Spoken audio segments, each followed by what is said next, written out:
മെർലിനെ തുറക്കാത്ത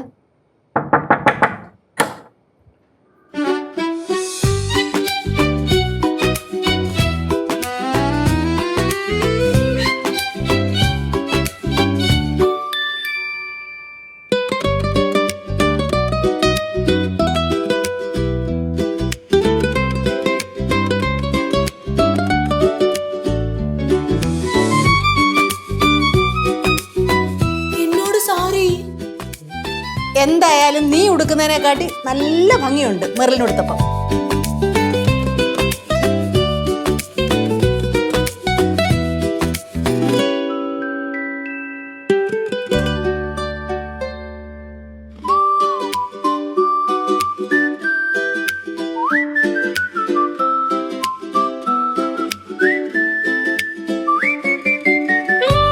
രവി,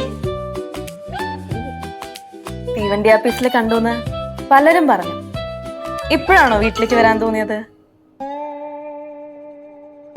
അളിയൻ തീവണ്ടി ആപ്പീസിൽ നിന്നാണ് പറഞ്ഞത്. അല്ല, ഞാൻ എന്റെ വീട്ടിൽ നിന്ന് വന്നേ. സിദ്ധു, സത്യമായിട്ടും ഈ രവി ആരാ? ഈ തീവണ്ടി ആപ്പീസ് എന്ന് വെച്ചാൽ എന്തുവാ? റെയിൽവേ സ്റ്റേഷൻ കൊച്ചേ. മെർലിൻ ചേച്ചി, എന്നാ പിന്നെ അങ്ങനെ അങ്ങ് പറഞ്ഞാ പോരായിരുന്നാ? എന്തായാലും എന്റെ കാത്തിരിപ്പിന് ഈ സന്ധ്യ അവസാനം കിട്ടും. എന്റെ എഴുത്തുകളൊക്കെ സൂക്ഷിച്ചു വെച്ചിട്ടില്ലേ? അതെ, എന്താണോ നോക്കട്ടെ. ഇന്നലെ പൂമുഖപ്പടിയില് അഞ്ചലോട്ടക്കാരനെ കാത്ത് ഞാൻ ഒരുപാട് നേരം ഇരുന്നു. പക്ഷേ എഴുത്തുകളൊന്നും വന്നില്ല. അമ്മായിക്ക് എന്തെങ്കിലും മനസ്സിലായോ? നിനക്കെന്തെങ്കിലും മനസ്സിലായോ? ചേട്ടാ, എവളോട് കാര്യം പറയുന്നേ? കൊച്ചേ, അഞ്ചലോട്ടക്കാരൻ.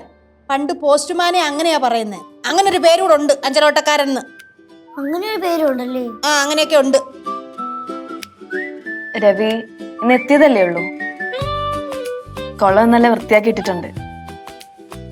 വേഗം കുളിച്ചിട്ട് വാ, നമുക്ക് അത്താഴം കഴിക്കാം. എനിക്ക് കുറച്ചുകൂടി എഴുതാനുണ്ട്. ഞാൻ പോയി വരട്ടെ.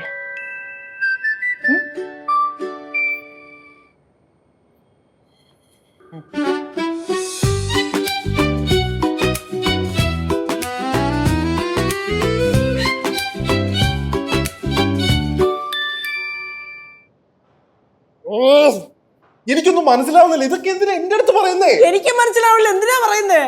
എടാ, നിങ്ങൾക്ക് ഇതുവരെ ഒന്നും മനസ്സിലായില്ലേ? ഇത്രയും നേരം അവള് വെയിറ്റ് ചെയ്തോണ്ടിരുന്നത് ഇവനാണെന്ന്. അമ്മായി, എടേ, രവി എന്നാരോ പറഞ്ഞല്ലോ, അതാരപ്പോ? പൊന്നു, അവള് വീണപ്പോ അവളെ കിളി പോയി. അതാണ് അവളിങ്ങനെയൊക്കെ സംസാരിക്കണം. എന്റെ ദൈവമേ, ഇനിയിപ്പോ നമ്മൾ എന്തോ ചെയ്യും?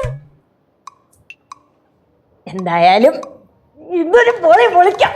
ബോറടിച്ചിരിക്കരുത്.